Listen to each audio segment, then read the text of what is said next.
Good afternoon, everybody, and thank you for joining us. Today we host Sierra Madre Gold and Silver, trading on the TSX Venture for just over 3 months under the symbol S. Sierra Madre is a mineral exploration company focused on the acquisition, exploration, and development of its Tepic and recently announced La Tigra properties in Nayarit, Mexico. There will be a Q&A session at the end of this presentation, so please feel free to input your Q&A into the box. There will be forward-looking statements made, so I encourage you to go to the company's website for further information. Without further ado, we have President and CEO Alex Langer and Executive Chairman and COO Greg Liller to give us the company update. Welcome, gentlemen. All right, thank you, Vanessa. Thanks for having us. Thank you. So give us a little, maybe a quick update or run through on the presentation, and then we can chat about the new acquisition and how that's fitting in with the business model. Sound good? That sounds great. Yeah, thank you so much. We'll mainly focus on our new acquisition, La Tigra, which we announced last week. It is really quite an exciting acquisition, which we'll get into, but it really fits in well with the company's goal of exploration and future development within the area of Nayarit, Mexico. It's really an underexplored area. There is a fair amount of production there, a lot of family-owned mines, single mines, but no one's really consolidated the area. So that is our goal. We'd love to have kind of 50 to 100 million ounces of silver in inventory, as well as production from 2 or 3 points, kind of utilizing a hub and spoke mining scenario. Mexico comes from our chairman and chief operating officer, Greg Liller, who's been in Mexico since 1993. He's had a number of big successes, including one for $750 million US in terms of M&A. What we have noticed within all those transactions is that the companies were in production. So we are looking for production. We're not afraid of it. And you'll see with the new acquisition that it's really starting to take shape and take hold in terms of what we're trying to build. A little bit more on the management team. I just chatted about Greg. You'll see here some of the companies being involved with. Gammon Lake, which became Gammon Gold, Janko, Mexico, just to name a few. He's actually had 7 projects become mines, which is absolutely unheard of, but is amazing. So he's a geologist, exploration geologist by training, but he's also ran and operated numerous mines, the majority in Mexico. I myself, capital markets background. I was at Canaccord last week as well. I was a co-founder and vice president of capital markets of a company called Millennial Lithium, which we just sold to Ganfeng out of China for just over $400 million. Really big success, kind of the first one under my belt, which is quite exciting. All our shareholders were quite happy. So we started at 15 cents and eventual takeout at $3.60 over just under a 5-year period. Greg Smith, he is our QP, also director. Greg is a very well-known geologist, spent 12 years in Venezuela, drilled out tens of millions of ounces of gold. Within Venezuela, he's Spanish speaking, really big proponent of our team, very, very helpful. Another gentleman I'll quickly touch on is Luis Saenz. Luis runs, I guess, our operation technically in Mexico when Greg is not there. Luis was most recently with Frisco. He was sub-director there where he was running the majority of their exploration approach, which is great for us because, again, we want to have multiple projects within operation. And with him, he's brought on, I think, another 7 or 8 really skilled geologists ranging from, earlier in the career, 5 to 7 years, all the way up to about 40 years. So we have a big depth of technical expertise within company. We're not relying on any consultants, which is also, we find quite important. Everything is kept in-house. We have mappers all the way through to drill target experts, which is great. All Spanish speaking as well. 2 other gentlemen I'll quickly touch on. Jorge Ramiro. Jorge is one of our founding directors. He's from Mexico. He's also CEO of a company called Reina Silver, which has gone quite well. And the other gentleman is Alejandro Carveo. Alejandro is comes from a really well-known Mexican mining family. He's based in Chihuahua, Mexico. He handles all our permitting, instrumental in our last acquisition. Just having somebody in country working with drill permits and contractors is great. He's worked with numerous companies companies previously, including Core Mining, Pan American, Frisco, Oracle, just to name a few. There we go. So now you can see we have the Tepic project, which is about 20 minutes outside of Tepic. That's, I guess, our flagship for the time being. Really quite fortuitous for us to get that project. Just a quick update there. We have finished our 20 drill holes.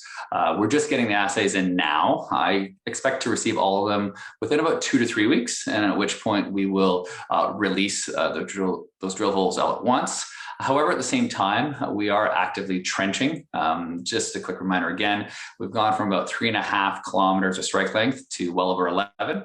So we're doing, with the anticipation for a much, much larger drill program, hopefully up to 200 holes starting in the fall here. It is rainy season in Tepic, so trenching is easy. We decided to hold off on drilling as it could be, a little bit cumbersome, and we might as well spend more money in the ground when the weather dries out.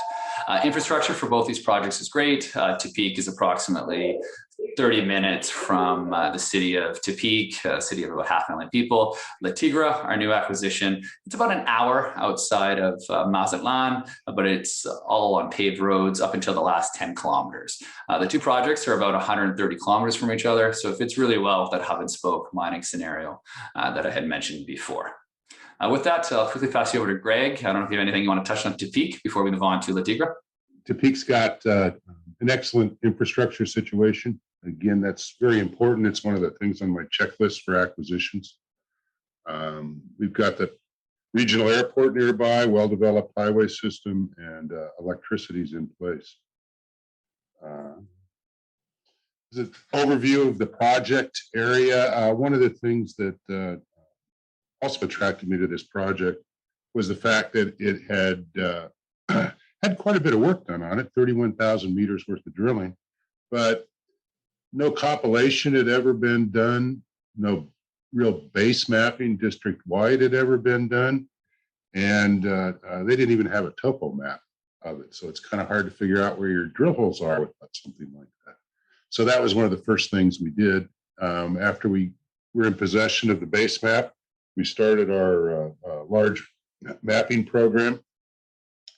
As Alex said, what we started with was the 3.5 kilometers there of structures that had been drilled in the central area. And after 2 months worth of mapping, we had identified over 10 kilometers worth of mineralized structures there. So it's greatly enhanced the potential of the property, just a basic mapping program. The drilling is still open along strike. Another thing that caught my eye was a really excessively complicated structural interpretation here that I just didn't think was possible. So far, our mapping's been showing that it's much simpler, but that the already drilled structures actually continue on strike rather than being cut off. On the eastern area, no work had been done over there at all. Our first find there was the Tauna structures. We've now got about 1.5 kilometers worth of structures here identified. Samplings returned well over 600 grams equivalent silver. And we've just initiated our trenching program over there. Northern area, a little bit of work had been done, but not a lot. A lot of this is covered by a basalt, a younger basalt. But sticking up through these are ridges or incised by erosion down through the basalt. We're finding exposures of our host andesite. And again, we were getting assays over 600 grams of equivalent silver where we've managed to have these, where they're exposed.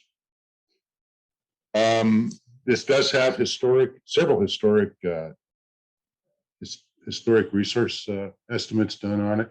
The most recent of which was done in 2013 by WGM, and it contained over 7 million ounces of silver in indicated and 3 million ounces in inferred. One of the reasons for it just being limited to indicated was that topography issue I discussed. We've since surveyed every drill hole collar location that we could find, and we found well over 90% of them.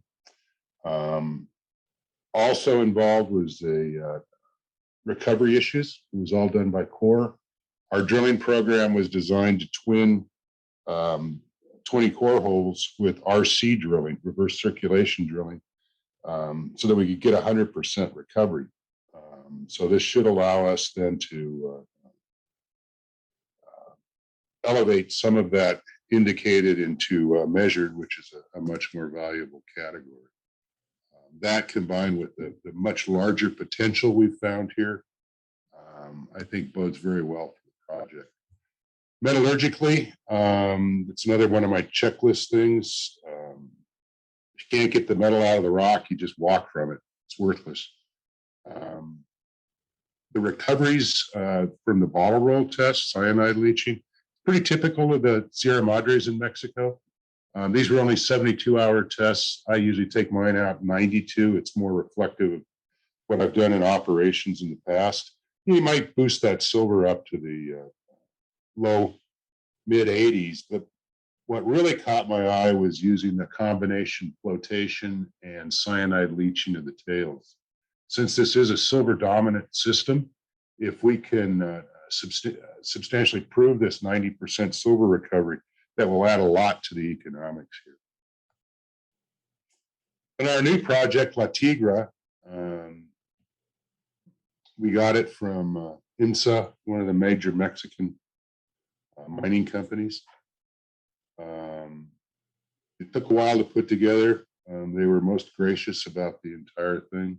I'd like to thank them. But it's a historic district. It has a fair-sized, large historic mine on it. There's a lot of other showings, and it's never had any modern exploration applied to it. So I have very high hopes for this project. But for Tepic, as I mentioned earlier, very shortly we'll have those 20 drill holes. Results hopefully come out in the next 2 to 3 weeks. And at the same time, we are trenching. So those results will be kind of overlaid every 2 weeks to a month, depending on when those assays come in, all the way until the rainy season stops and we execute our next phase 2 drill program, which will be up to 200 drill holes with the anticipation of an updated resource report, hopefully for year end, could push into Q1 of 2022, just depending on how long assays take. Now we have our second project, so La Tigra. We've already actually started working there. I think we've been active at site for about 3 to 4 weeks. We sent our first batch of samples in already. That's about a 6-week turnaround time. We are very, very excited for that. At the same time, we'll be doing topographic work right away to start getting a better understanding of the structures, as well as the veins and what's there. Next step would be trenching, similar to what we're doing at Tepic, in preparation for phase 1 drilling, which we have budgeted right now for about 2,000 meters. And if all goes well, we'll be drilling by this fall, which will be quite exciting for us. And then from there, take a look at the results and then go to a much larger phase 2 drill program, with the end goal being a resource report at La Tigra. Quickly touch on the capital structure again. As of right now, we have about 12 million in cash. We are well funded for both projects. We're looking to spend about another 2 million at Tepic with the 200 holes, if all goes well, and about 1.5 million at La Tigra over the next 9 months. We have about 2 million in broker warrants. We don't have any warrants, no real overhang in the stock. I think our so we're hanging in there decently well. Management, that's myself and Greg. You can take a look at the insider reports. We've been actively buying since we made this acquisition announcement. We are very, very keen on La Tigra. We'll probably continue to buy as well. We are up and over 40% of insider holding. We will get that updated. We have some significant institutional investors as well that own just under 8%. They came in with a full expectation that as these projects progress, there'll be further opportunities for them to deploy further capital, which means their mandate. Thanks very much, gentlemen. That's a really good overview. And Alex, congratulations again on your millennial success there. Oh, thank you. Yeah, that's excellent. I mean, they were trading at, I think it was 15 cents and taken out at 360. Prime Mining, another example that company Greg was involved with, went from a 50 million market cap to 385 roughly. Alex, can you speak to your approach with structure and how that ties in with Sierra Madre? Yeah, that's one thing that I think is really important with any of these junior mining companies or junior exploration or any type of junior venture capital company is structure. And fortunately enough, for Millennial and Prime, and as well as Sierra Madre, we've been able to keep the structure very, very tight, which allows the company to grow and to de-risk these projects with the right capital as needed. You're not really beholden to the market as long as you have the right shareholders in place, because you can usually find the right investors without having to deal with shorter term thinking groups. Everyone kind of has to have, the end goal. And when we started Millennial, it was exactly it. So we're hoping for an exit still with under 100 million shares outstanding, which is great. Prime Mining, same type of thing. We were looking at something similar. That's exploded a little bit more because the size of the project has gone, incredibly well, which is a good problem to have once in a while. But bringing it back to Sierra Madre, we have the right investors and the right capital structure that we can push these projects forward. And we do need that capital. We'll have the right investors that are comfortable reinvesting, hopefully theoretically in up rounds as we progress to production. All right, that sounds excellent. And these two projects are 140 kilometers from each other, Tepic and La Tigra. Does that fits the hub and spoke model? Can you speak to that a little bit, Greg or Alex? Oh yeah, no, it's right in line with it. That was one of the reasons why we were actively pursuing this for quite some time. The whole concept behind a hub and a spoke is you've got a central processing facility, and it does not necessarily have to be located adjacent to either one of the two projects we have now, or we're also looking at some other projects too, but it'd be kind of more geographically central with some consideration as to the grade of each deposit. The higher the grade, the farther you can transport it type idea. But no, and it also then allows you to pick the right place, easily permitted, perhaps be a bit more, it does allow you to be a bit more environmentally conscious and pick the right spot, as opposed to having to be forced to putting it adjacent to your project, which may not always be the ideal situation. So as we acquire additional projects, that site will become more defined. But no, that's the whole concept behind all this is pulling this stuff in from multiple projects. It gives you a much easier operation. I know from having run mines, you got to mill, you got to feed it, and if you've only got one mine, like an underground mine with 8 working faces, it's tough. If you've got 2 or 3 underground mines that each have 8 working faces or 10, whatever it be, that gives you a lot of leeway. You can bounce your production from one as you're doing development in the other. So it's just a much easier mine planning operation to do it that way. Okay, that makes sense. And in terms of mine planning, do you have the sort of the capital, the capex in mind when you're acquiring these projects? As cheap as possible. Sure. And you've just acquired La Tigra, but are you guys, is management looking at anything else right now, or is that right now like scaling up methodically from Tepic to La Tigra? Does that make sense? Yeah, no, we're always looking at new projects, and also from just an exploration point of view, we're always looking at acquiring more concessions. Okay. So you have 12 million in the bank. You're saying, Alex, couple million to Tepic, 1.5 roughly for La Tigra. So it still leaves you with a lot of cash. So how far do you anticipate the remainder would take you? At least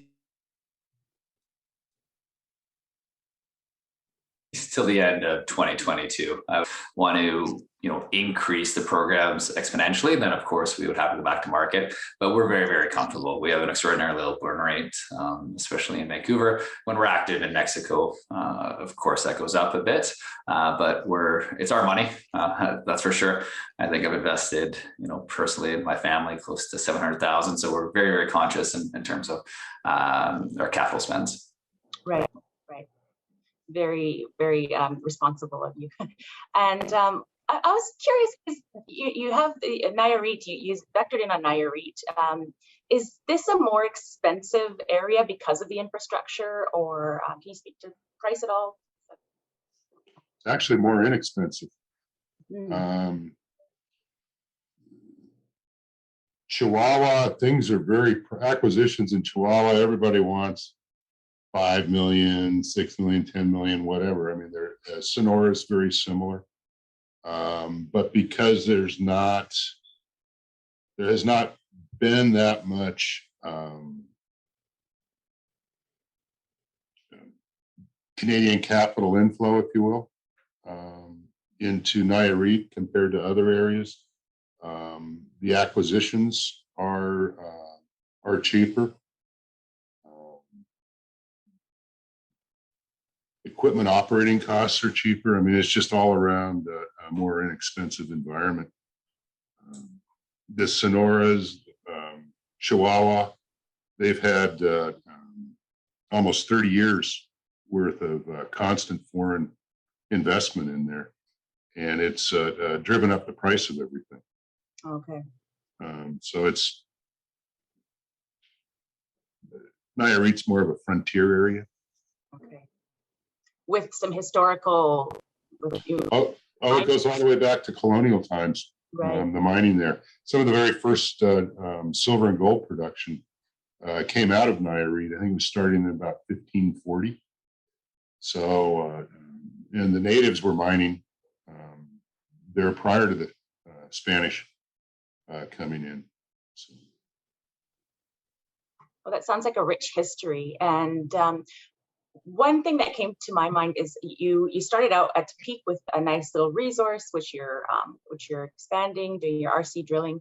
What are you seeing at La Tigra right now? Can you speak to what you're starting with? There's actually several families that are producing at a very, very small scale there now. Seen some of the best samples I've seen in a long time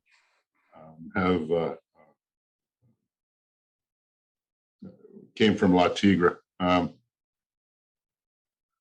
eyeballs aren't an assay lab, but you can see it. I'll put it that way.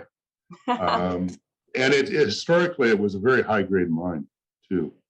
And like I said, it was a significant mine. It was developed on 3 levels, 2 primary ones, with 3 more that were under development. Just from the data, it looks like they really had some water issues. They didn't have the best of pumps back then, and certainly didn't have grid electricity coming into the area in 1900. So it appears that it was a water issue as much as anything else that stopped it.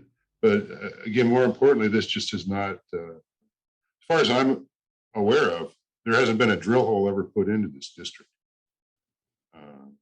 Kind of reminds me of the early days at Ocampo. When Kate went in there in '96, we were the first ones to go in and actually do a real drilling program. So yeah, this has all the earmarks of what I hope to be a big project. Well, I've always loved listening to your, for lack of a better way of saying, your playbook, Greg. You sort of build a solid base map. I think there was lacking solid satellite mapping. Can you speak to a little bit to your playbook, please? Yeah, I mean, you got to have, like I touched on infrastructure. I've done projects in the middle of the Sierra Madres that were, 10-hour drive from nowhere, anywhere. I mean, they're a lot harder. When I first went to Ocampo, there was no grid electricity. In fact, we didn't have grid electricity for the first 6 years I was there. There was a little water reservoir, but you certainly didn't want to drink it. So there was no running water, and the plumbing issues I don't think we need to go into. There weren't a lot, but so I mean, to me, infrastructure means the better it is, the cheaper it is to do things. So that's one of the boxes. Metallurgy I touched on already. Indications are with Tepic that historically they could get the gold and the silver out. So if they could do it, I'm sure we can. There's a lot of work that has to be done there. But I mean, if there's projects that people don't bother to do their metallurgical test work until they've spent millions. I've seen a few where they spent tens of millions before they really tackled it, and then lo and behold, you couldn't get the metal out, so you just flushed the money down the drain. So it's kind of ease of operations. You got to get the metal out and do it cost effectively, I guess would be the way to sum it up. The lack of a topo map, or even just a base map, that's the first thing you do when you start a project. So the Tepic not having had any of that work done, it was an opportunity. First time I went there, just the sheer size of the alteration footprint. I looked at them. There's got to be more structure here than just these 4 ones that have been drilled to account for all that. And sure enough, there was. So that's kind of basic checklist. I mean, there's other things, but I try to. I unfortunately have over 40 years worth of experience at this game, and I try to remember all the mistakes that I made and not repeat them, and don't repeat the mistakes that other people made also. Well, it's a very wise approach. Well, we have a few audience questions coming in, so maybe we'll shift gears. For Alex, are you followed by any brokers, newsletter writers, and if so, any target prices? That's a great question. As it stands right now, we do not have traditional, I guess,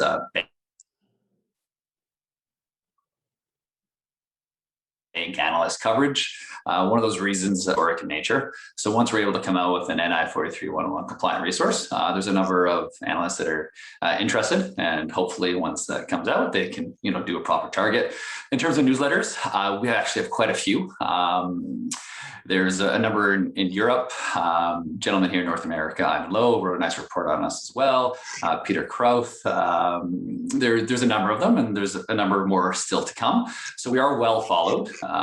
In terms of the banking analysts, I would expect so towards the end of the year. We're doing a site visit towards the end of October, and a few of them have already indicated they would like to join. So that is coming, and that's a great question.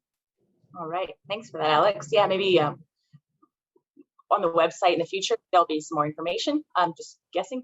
Absolutely. All right. Second question.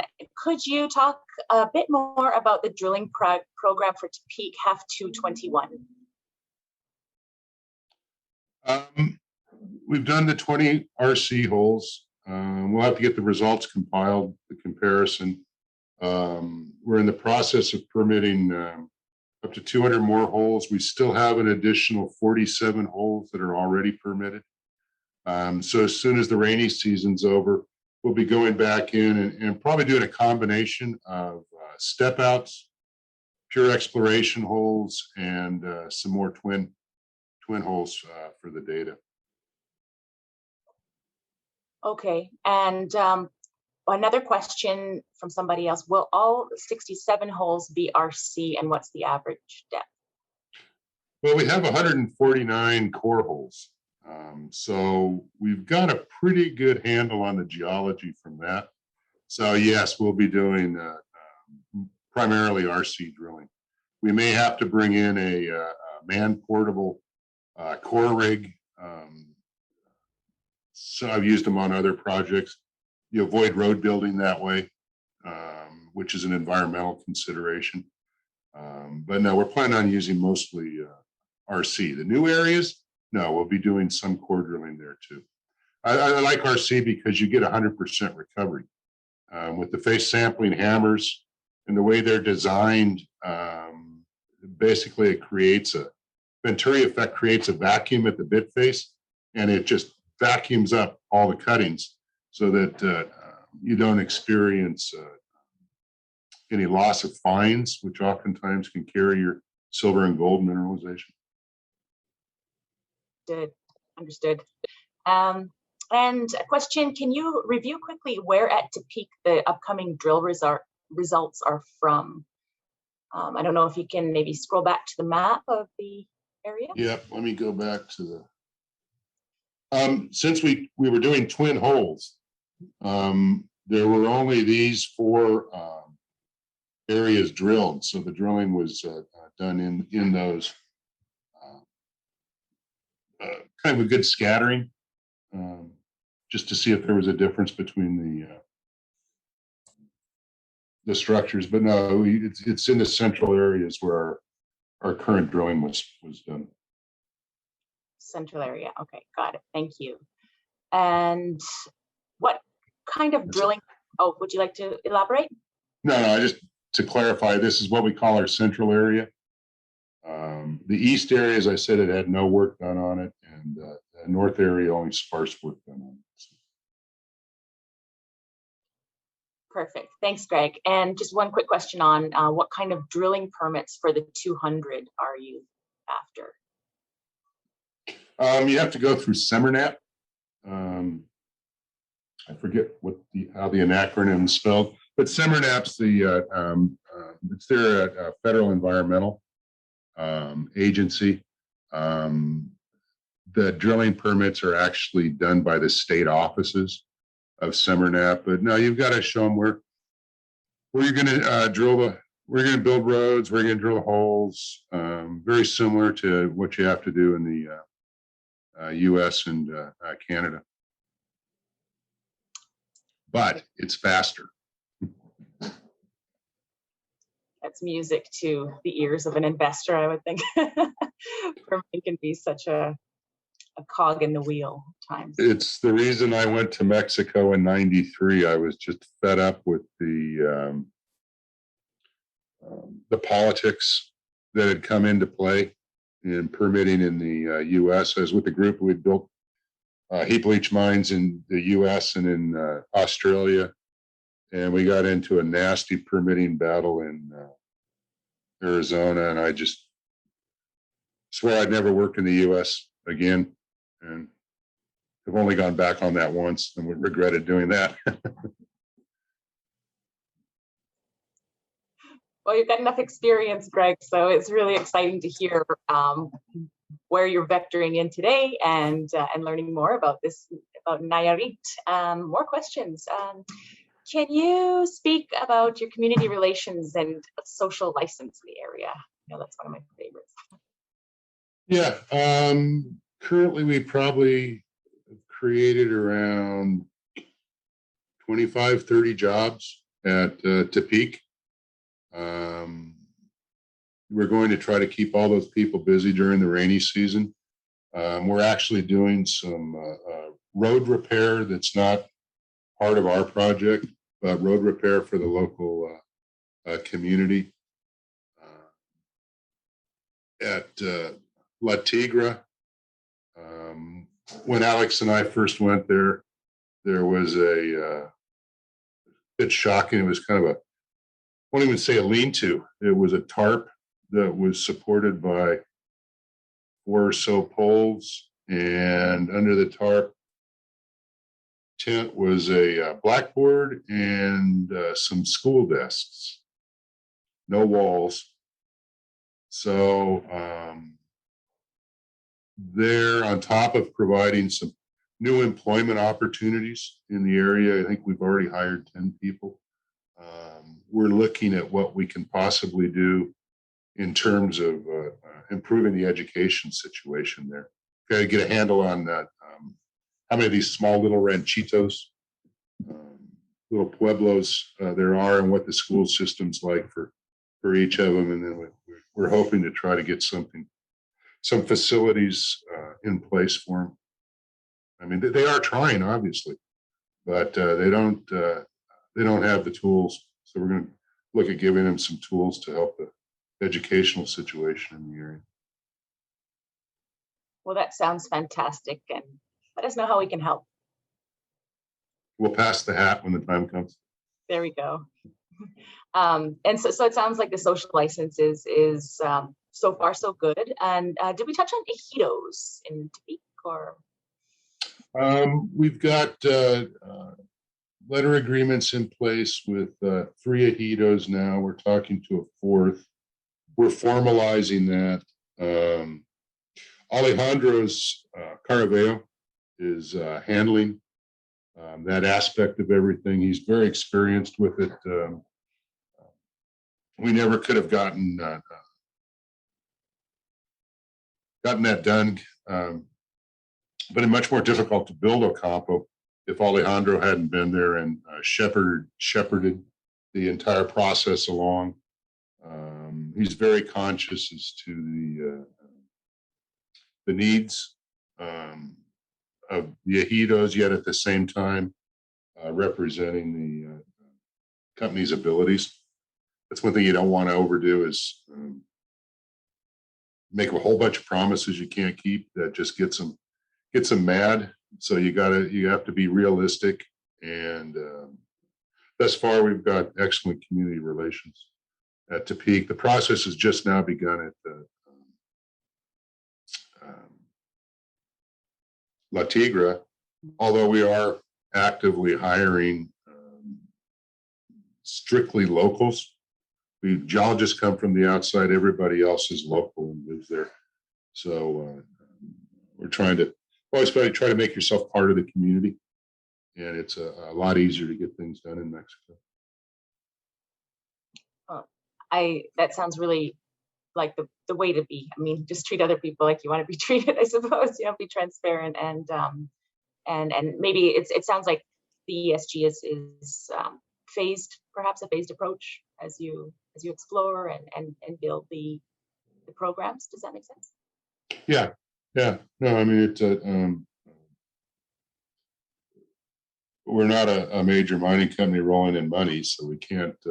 We have to do things within our budget, but we're always looking at things from a since we're neighbors, let's be friends, as the old advertisement went. Right. That sounds excellent. What else did I have? Oh, yeah, actually, speaking of so community relations and just in-country presence, you talk about Alejandro, your connections with. How important is it to have that that in-country presence? Oh, it's extremely important. Our whole geologic team are all Mexican nationals. I'm really the only gringo working down there, I guess. And it's very important. I mean, plus it shows that you're serious. That's the way I look at it. I mean, you get a lot of these companies that they basically hire consultants to do everything. And, I've seen the cases where they'll hire consultants in Canada who turn around and hire consultants in Mexico, and they just don't. It's not the same as having your own team. And the team that Luis has put together is great. They're very enthusiastic.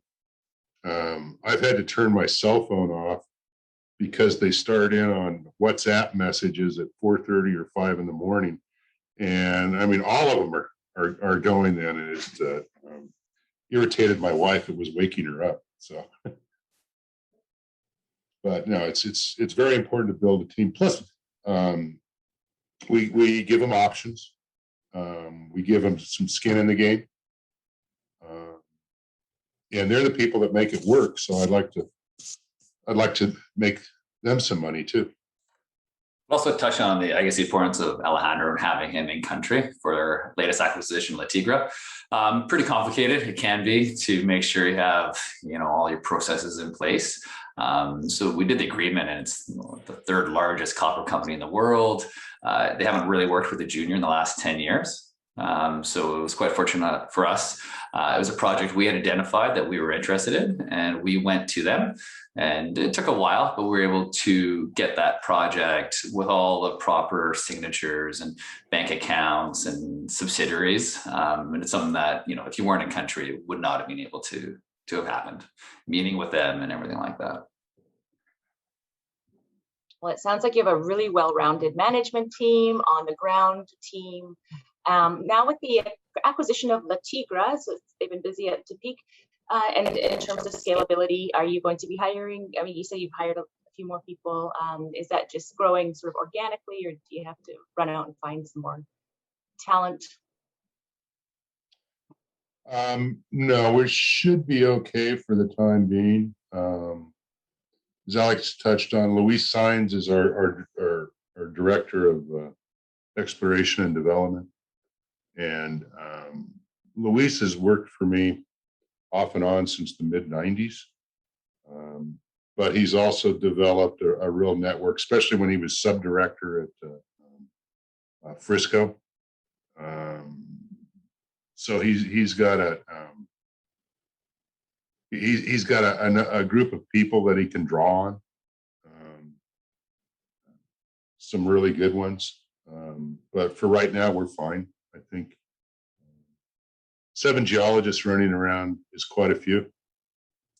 So we don't want to go overboard on this, but yeah. But if need be, no, we have all the professional connections to add more high quality people very quickly. Excellent.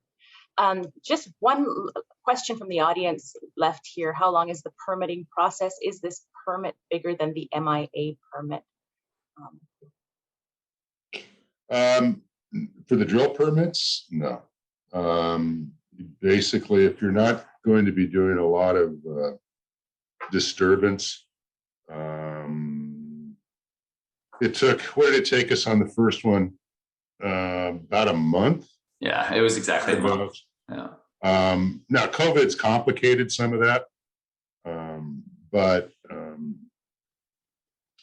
we've got a really good environmental consulting firm that they do a lot of work with Agnico and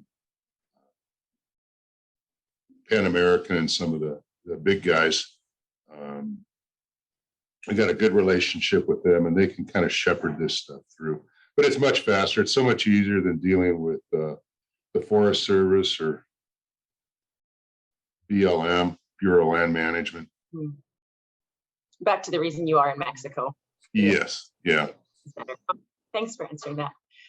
Is there anything we haven't covered today, guys? I mean, you've got some upcoming catalysts. You've got Tepic results in the lab. You've got work starting up on La Tigra. You've got cash.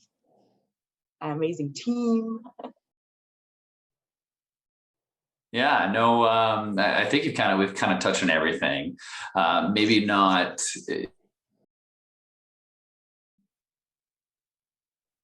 It's come across how excited we actually are for La Tigra. Hinted at it there. We're just getting still a bunch of historical information, and if all goes well, we'll be able to release some of that before some of the other results come out. There's 3 levels of development there, another 3 levels they're working on. So we have quite a bit of information, and we're still going through that. But it is truly exciting, and we feel we have kind of a little tiger by the tail here, and we're just really excited to get started. So we have our capital, we have our programs and the right people, and now it's time for us to execute, which is really the fun part. Excellent. Well, and you've only, again, been trading, I think, 3 months and 3 days, if my calculations are correct. So congratulations, and keep going, guys. If the audience has any additional questions, please email me at vanessa@adcap.ca.